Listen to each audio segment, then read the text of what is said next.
विश्वासघात का दूसरा नाम है चीन, और चीन ने ये फिर से दिखा दिया कि चीन जो है वो भरोसे के काबिल नहीं है। आपने जिस तरह से देखा कि देश में आज रोष है और जम्मू में भी इसी तरह की तस्वीरें सामने आ रही है कि चीन ने एक बार फिर से चुरा भोंका है और चीन ने ये दिखाया है कि वो पाकिस्तान की राह पर जो है वो किस तरह से चल रहा है। एक तरफ से बातचीत के रास्ते खोलने की बात की जाती है और दूसरी तरफ से पूर्वी लद्दाख के गलवान घाटी में इस तरह से जो समीकरण बने हैं जहां पर हमारे वीर जवानों की शहादत हुई है, जिसमें एक कर्नल रैंक के ऑफिसर भी है, उससे कहीं ना कहीं भारत में गुस्सा है। तस्वीरें आपको जम्मू से दिखा रहे हैं जहां पर चीन अगर विश्वासघात करता है तो जवाब भारत कैसे देता है वो आपको तस्वीरों में हम दिखा रहे हैं कि किस तरह से यहाँ पर चीनी सामान जो है उसको बहिष्कार करने की बात की है कि जितना भी हो सके स्वदेशी अपनाएं और जितना भी हो सके अपने देश में बना हुआ सामान जो है उसका उपयोग कीजिए। और यहाँ पर अगर हम कहें, देखिए किस तरह से जम्मू में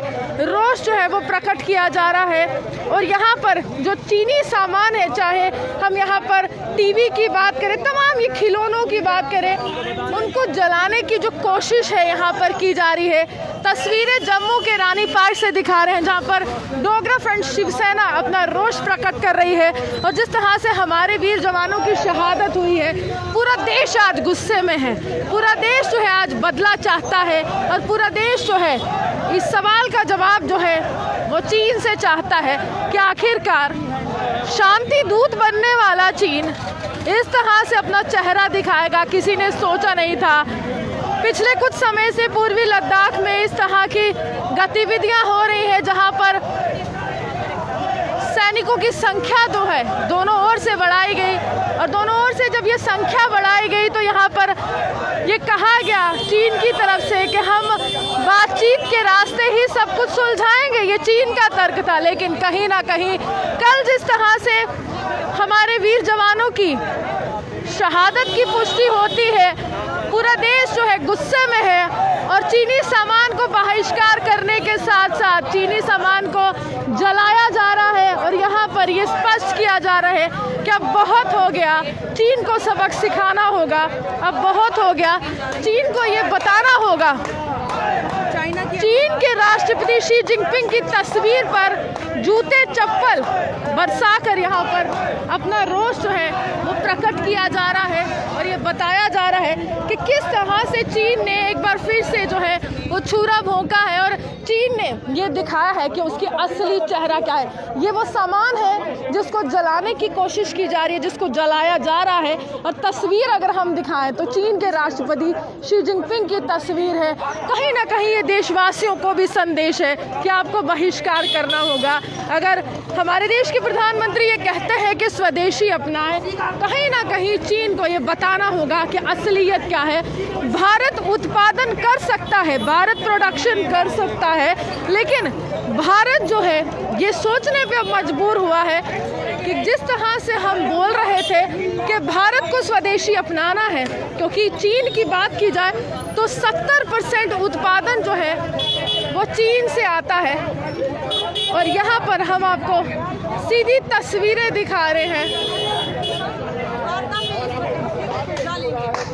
किस तरह से यहाँ पर सामान जो है जलाया जा रहा है और चीन को उसकी असलियत दिखाई जा रही है कि हम जो है तुम्हें छोड़ेंगे नहीं। एक तरफ से तुम शांति की बात करते हो, एक तरफ से तुम बातचीत के रास्ते खोलने की बात करते हो, वहीं दूसरी तरफ इस प्रकार तुम्हारा घिनौना चेहरा जो है, हरकत जो है वो सामने आती है जो बर्दाश्त के काबिल नहीं है। यहाँ पर अगर हम आपको कहें तो किस तरह से मोबाइल भी जो है वो जलाया जा रहा है और किस तरह से तमाम वो चीनी सामान जो चीन से आता है उसको जलाने की कोशिश की गई है। हालांकि कुछ दिन पहले से ही ये लहर जो थी वो गति पकड़ना शुरू हो गई कि हमें चीन के सामान को छोड़ना होगा, क्योंकि चीन को इस बात का घमंड सा हो गया है कि पूरा विश्व जो है उस पर निर्भर है और पूरा विश्व जो है वो ये चाहता है कि चीन से उत्पादन हो और चीन का जो सामान है उसका इस्तेमाल हो। लेकिन यहाँ पर आपको तस्वीरें दिखा रहे हैं कि किस तरह से गुस्सा फूटा है। टीवी जो है उसको जलाया गया है, जूते चप्पलों से शी जिनपिंग की तस्वीर को यहाँ पर दिखाया गया है और मोबाइल फ़ोन्स की बात की जाए वो भी यहाँ पर जलाए गए हैं और सीधा स्पष्ट तौर पर एक संदेश चीन के राष्ट्रपति को है कि अब भारत जो है चुप रहने वाला नहीं है। इससे पहले भी अगर हम कहें तो शांति की बात की गई थी, लेकिन इस तरह से हमारे वीर जवानों को यहाँ पर शहादत देनी पड़ी थी। लेकिन ये आपको बता दें कि किस प्रकार गुस्सा जो है फूटा है। सर क्या लगता है, क्या है जो उत्पादन हो रहा है उसका घमंड है चीन को? $4.72 बिलियन ये ट्रेड करते हैं हम उसके साथ, और हमारा पैसा कमा करके हमारे फौजियों को मार रहा है। ये हमको बर्दाश्त नहीं हो रहा। आर या पार मोदी जी, ये जो सामान जला रहे हैं, ये कह रहे हैं ये सामान जो चाइनीज का सामान है, आज उसको जला करके हम विरोधाभास प्रकट करने की बातें करना चाहते हैं। इसलिए मैं स्पष्ट कर रहा हूँ, ये चीज़ें बर्दाश्त नहीं हो रही हैं। इसलिए आर करो या पार करो। अरे मत समझो 1962 का ये हिंदुस्तान है, ये 65 वाला 300 तुम्हारे बंदे शहीद कर दिए थे, अब 2020 का है, और ये जो 2020 का है ये बर्दाश्त करने वाला नहीं है। आर या पार हमला करो। तो नहीं निभा रहा चीन पाकिस्तान से कि कश्मीर का राग अंतर्राष्ट्रीय स्तर पर पाकिस्तान लाता है, लद्दाख की ओर नजरें हैं चीन। अरे चीन के अंदर कोरोना का जो युद्ध लगा हुआ है उसको ध्यान को डाइवर्ट करना चाहता है वो, ये बड़ी स्पष्ट बात है। वो उस बात को बदलने का प्रयास करना चाहता है, इसलिए मैं बर्दाश्त नहीं कर रहा ये बातें। आर या पार एक ही बार लगातार इसको समाप्त करने का हमको प्रयास करना। आपको हम बता रहे हैं किस तरह से चीनी सामान को यहाँ पर जलाया जा रहा है और गुस्सा फूटा है, और ये भी कहा जा रहा है कि आर या पार करो, क्योंकि चीन को सबक सिखाना होगा और चीन को ये बताना होगा कि किस तरह से असलियत है चीन की, और किस तरह से यहाँ पर हमारे देश का तिरंगा लिए हुए तमाम लोग यहाँ पर खड़े हैं। और ये कहीं ना कहीं अंतर्राष्ट्रीय स्तर की बात की जाए या देशवासियों को, जम्मू के लोग ये संदेश दे रहे हैं कि भारत का वो तिरंगा है जिसकी आन बान और शान के लिए हमारे वीर जवानों ने पूर्वी लद्दाख में शहादत दी है। और पूर्वी लद्दाख में जिस तरह से शहादत दी है उसके बाद गुस्सा तो फूटना लाजमी है, क्योंकि खूनी संघर्ष हुआ है। एक तरफ से बातचीत के रास्ते खोलने की बात चीन कर रहा है, वहीं दूसरी तरफ चीन ने ये दिखाया कि जिस तरह से पहले भी चीन की तरफ से कहा गया था जवाहरलाल नेहरू जी के टाइम में कि हिंदी चीनी भाई भाई, लेकिन भाई वाला तो यहाँ पर कोई रिश्ता ही नहीं रहा। यहाँ रिश्ता है सिर्फ इस प्रकार का कि सीमाओं को यहाँ पर तनावपूर्ण बनाया जाए, वहाँ पर तनाव बनाया जाए, और तमाम अपने जो देश हैं, जो नेबरिंग कंट्रीज हैं, उनको ये दिखाया जाए कि चीन का दबदबा अभी भी बरकरार है। लेकिन जवाब भारत देना जानता है। 1962 वाला भारत ये नहीं है, ये 2020 का भारत है, और यहाँ पर सामान का बहिष्कार, सामान को जलाया जा रहा है, और ये स्पष्ट किया जा रहा है कि हमें अब बर्दाश्त नहीं हो रहा कि चीन इस प्रकार जो है वो हरकत कर रहा है। और एक तरफ से पूरे अंतर्राष्ट्रीय स्तर पर चीन जो है वो घिर चुका है कोरोना वायरस के फैलाने के मामले में, लेकिन चीन जो है कहीं ना कहीं उस एक बात से यहाँ पर ध्यान भटकाना चाहता है। और चीन जो है यहाँ पर ये बताना। अभिषेक जी, एक सवाल है मेरा आपसे।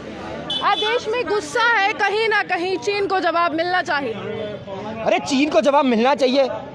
वो ये समझ करके बैठा है हम 1962 का हिंदुस्तान है, 62 की जंग हुई थी, अंदर आया था, आकर के उसने हमला कर दिया था। वो नहीं है हम, यार ग्लोबल पावर अपना सामान बेचता है वो। यहाँ 4.5 लाख करोड़ का ट्रेड डेफिसिट है, $95 बिलियन का ट्रेड किया हुआ है। सवाल है, भारत की और विश्व के तमाम देशों की नजरें हैं कि यहाँ पर प्रोडक्शन हो, वो बौखलाहट तो नहीं है कि भारत के लिए रास्ते खुल रहे हैं और चीन के लिए बंद हो रहे हैं? अरे हर तरफ से बौखलाहट है। कोरोना के टाइम उसकी थूथू हुई है, कोरोना उसने पूरी दुनिया में फैलाया। उसके बाद जो है, अरे तकलीफ क्या है, अपनी टेरिटरी में हम लोग खड़े होकर के अगर कंस्ट्रक्शन कर रहे हैं ताकि हमारा बड़े से बड़ा माल वाहक वहाँ उतर सके, हमारे फाइटर जेट वहाँ उतर सके। अरे अरुणाचल प्रदेश के अंदर 2 साल जो पहले है, सबसे बड़ा हिंदुस्तान का माल वाहक ग्लोब मास्टर 919 हमने वहाँ उतारा था। अरे उसको क्या तकलीफ है? उसको तकलीफ ये है कि उससे बड़ी सुपर पावर कोई बन करके निकल रहा है। और जब कल सारी बातें तय हो गई लेफ्टिनेंट जनरल के माध्यम से और संधि हो रही थी, लोग वापस जा रहे थे, हमारे फौजी वापस आ रहे थे विवाद को खत्म करने के लिए, पीछे से आकर के हमला किया। पाकिस्तान की राह पर चल रहा है चीन, एक तरफ से कश्मीर और एक तरफ से लद्दाख, ये हो क्या रहा है? अरे आप चाइना की पॉलिसी देखिए, हमसे पैसे कमाता है, वही पैसा पाकिस्तान और नेपाल जैसे फटीचर देशों को देता है। वो हमारे अगेंस्ट आवाज़ उठाते हैं और फिर ये कहता है। नेपाल ने भी नजरें उठा ली हैं भाई। भारत के खिलाफ? चाइना का पिछलग्गू टट्टू है वो, क्योंकि चाइना की वहाँ इन्वेस्टमेंट है, चाइना ने उसको घेर लिया, दबा लिया, और जो ब्याज होता है उसके अंदर उसको खत्म कर दिया। इस हिसाब से वो हाहाकार कर रहा है, इस हिसाब से वो बात कर रहा है। बट उसको एक बात का ध्यान रखना चाहिए, वो मैन्युफैक्चरर है, वो उसकी रीढ़ की हड्डी है। अगर हम उसका सामान लेना बंद कर दें, जिस प्रकार से पूरी दुनिया कह रही है, यूरोपियन यूनियन ने कह दिया हम बॉयकॉट कर रहे हैं, हिंदुस्तान कह रहे हैं हम बॉयकॉट कर रहे हैं, अरे हमारे फौजियों को मारेगा, हम तो ना लेंगे सामान। जताई है। और एक सवाल है सर, आप ये तिरंगा लेकर देश को संदेश दे रहे हैं कि आपका बहिष्कार करना होगा, लेकिन ये वही तिरंगा है जिसके लिए हमारे वीर जवानों ने शहादत दी है, क्या करें? बिल्कुल बहिष्कार करना होगा, इससे बड़ा जवाब नहीं हो सकता कोई चाइना को।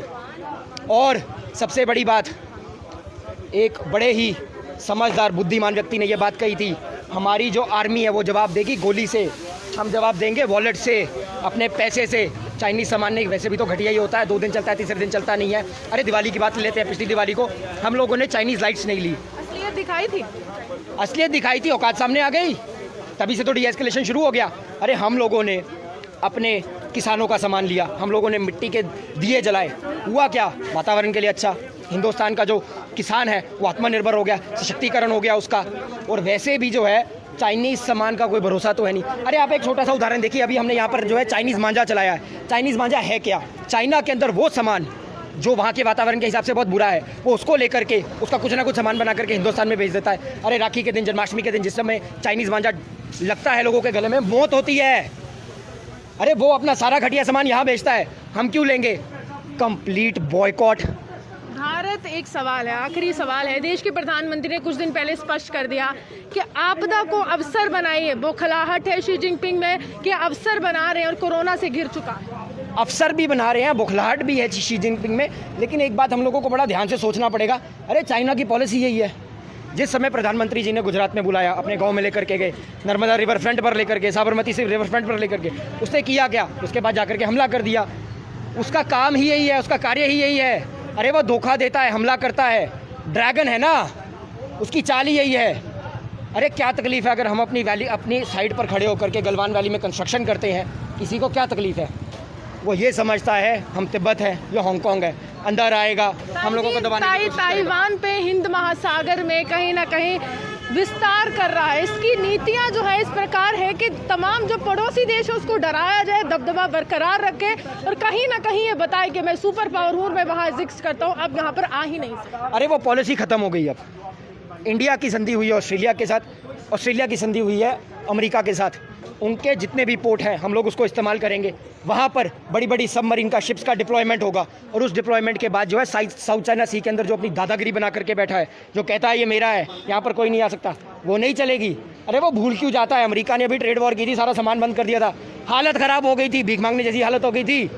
अरे हम लोग उसका सामान खरीदते हैं, हम उसके व्यापारी हैं। एक सवाल है, वर्ल्ड हेल्थ ऑर्गेनाइजेशन ने हाल ही में एक बात कही, और वर्ल्ड हेल्थ ऑर्गेनाइजेशन ने कहा कि ये पूरा जो ये समीकरण बना, अमेरिका कहीं ना कहीं सवाल उठा रहा था वर्ल्ड हेल्थ ऑर्गेनाइजेशन में कि आप साथ क्यों दे रहे हैं कोरोना वायरस में, तो अमेरिका ने तो कहा कि हम बिल्कुल पीछे हट रहे हैं, तो आप चाइना का साथ क्यों दे रहे हैं? अब लग रहा है कि विश्व के तमाम देश हमारी तरफ नजरें टिकाए हैं, और डोनाल्ड ट्रंप ने इससे पहले भी मध्यस्थता की बात की थी। डोनाल्ड ट्रंप ने कहा था कि कश्मीर की बात हो तो वहाँ पर भी वो सामने है, लेकिन यहाँ पर भारत ने स्पष्ट किया कि हम नहीं चाहते। लेकिन अब क्या है, किस तरह से जवाब है? जवाब बहुत साफ है, और ये जवाब मुझे लगता है दुनिया का हर देश देने के लिए तैयार है। यूरोपियन यूनियन ने बोल दिया है हम चाइनीज़ सामान का बॉयकॉट करेंगे, ऑस्ट्रेलिया ने बोल दिया हम चाइनीज़ सामान का बॉयकॉट करेंगे। हिंदुस्तान इस हादसे के बाद जिसमें हमारे 12-20 जवानों को मार दिया गया, और वो भी तब जब पूर्ण विराम की संधि हो चुकी है, हम लोग वापस जा रहे हैं, पीछे से आकर के हमला कर दिया, लोहे की रॉड से, डंडों से, किल लगे हुए डंडे आकर के मारे हैं। अरे हिम्मत है, आमने सामने आकर के लड़ो। मैं बार बार दोहराना चाहता हूँ, 62 का हिंदुस्तान नहीं है, ये नहीं है 62 का हिंदुस्तान। हम नहीं छोड़ेंगे और बॉयकॉट करेंगे। या जलाया है, फूका है, इसीलिए नहीं चाहिए। सस्ता घटिया सामान बनाते हो, यहाँ पर बेचते हो। अरे हम लोग अपना सामान बेहतर बना सकते हैं, और भी बहुत देश है सामान लेने के लिए जो हमारे साथ बराबरी से चलते हैं। अरे आंखों में आंखें डालता है, ऊपर से दादागिरी करता है, अंदर हमारे आ रहा है, हमारी टेरिटरी को ऑक्यूपाई करने की कोशिश कर रहा है, और फिर आगे से जाकर के अपनी न्यूज़ लाइन में ये कहता है कि ये हिंदुस्तान मेरी टेरिटरी में घुसने की कोशिश कर रहा है। अरे हम अपनी टेरिटरी में सिर्फ कंस्ट्रक्शन कर रहे हैं, हम अपनी टेरिटरी को मजबूत कर रहे हैं ताकि हमारी मिलिट्री डिप्लॉयमेंट जल्दी से जल्दी हो सके। उसको क्या तकलीफ है? अरे किसी भी देश का चलना बढ़ना और आगे जाना उस देश को बर्दाश्त नहीं होता। और शी जिनपिंग जैसा देश जो है, शी जिनपिंग अरे आप देखिए पहले ही क्या कहते कम्युनिज्म था। झूले थे हमारे देश के प्रधानमंत्री के अरे वो साथ। झूला नहीं झूले, वो सिर्फ धोखा दे करके गए।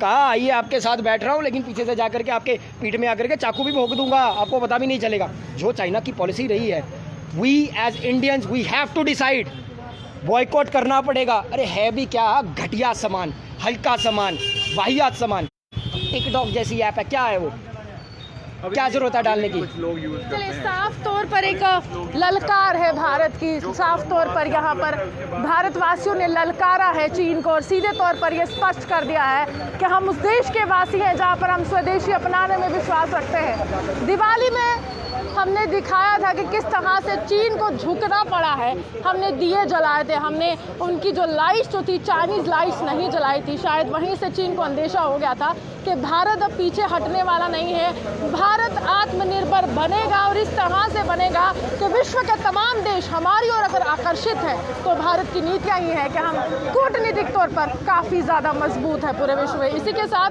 वीडियो जर्नलिस्ट राहुल के साथ मैं रूहानी आपसे विदा लेती हूँ। नमस्कार।